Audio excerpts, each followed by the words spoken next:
స్వాముల వారికి నా హృదయపూర్వక ద్వాదశ సాష్టాంగ దండ ప్రమాణం తెలియజేసుకుంటూ, అదేవిధంగా మా తాతగారు అయినటువంటి అనుభవానంద స్వాముల వారికి హృదయపూర్వక ద్వాదశ సాష్టాంగ దండ ప్రమాణం తెలియజేసుకుంటూ, ఈరోజు మామూలుగా రాజకీయ పరంగా నేనేమో ఉపన్యాసం చెప్పేసింది, అలా కాదు. ఇది కార్తీక మాసం కనుక భగవద్ సమారాధన కోసమే ఈ మాసం ఉంది.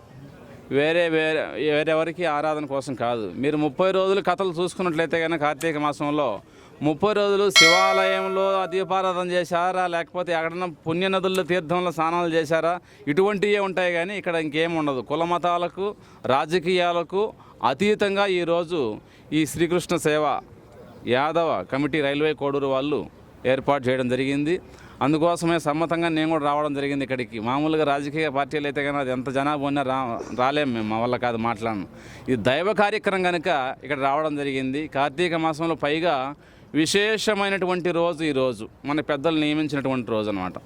కార్తీక పౌర్ణమి శుభ సందర్భంగా ఇక్కడికి విచ్చేసినటువంటి అందరికీ కూడా శివకేశవుల ఆశీర్వాదములు నిండుగా మెండుగా వద్దన్నే వస్తాయి. కనుక ఇక్కడికి విచ్చేసినటువంటి వాళ్ళందరూ కూడా చాలా గొప్ప భక్తులుగా నేను పరిగణిస్తున్నాను ఈ రోజుకి. కనుక ఈరోజు 365 ఒత్తులు ఎవరైతే వెలిగిస్తారో వాళ్ళు సంవత్సరం పొడవునా పూజ చేసిన ఫలితం వచ్చేటటువంటి అవకాశం ఉంటుందని పెద్దలు తెలియజేశారు. ఇక్కడ ఒత్తులు వెలిగించేటువంటి అవకాశం లేకపోయినా కూడా ఈ ప్రోగ్రాంలో పాల్గొన్న ప్రతి ఒక్కరు ఆ ఒత్తులు వెలిగించినట్టే లెక్క. ఇది మటుకు విశ్వాసంగా నేను తెలియజేస్తున్నాను.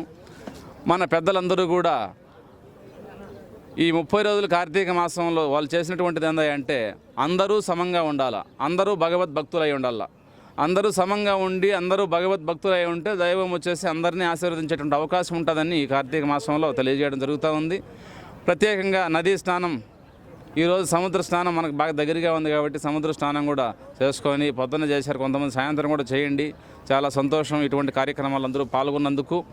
కనుక ఈ కృష్ణ యాదవ కమిటీ వాళ్ళు రైల్వే కోడూరు వాళ్ళు ఎక్కడ జరిగినా కూడా ఒకరో భక్తిపరంగానే ఉంటుంది. చెప్పిన మాట వింటారు కూడా బిడ్డలు, ఇబ్బంది ఏం లేదు. ఇది పురస్కరించుకొని కార్తీక మాసంలో అనేక మార్లు మీరందరూ కూడా కథలు చదివింటారు.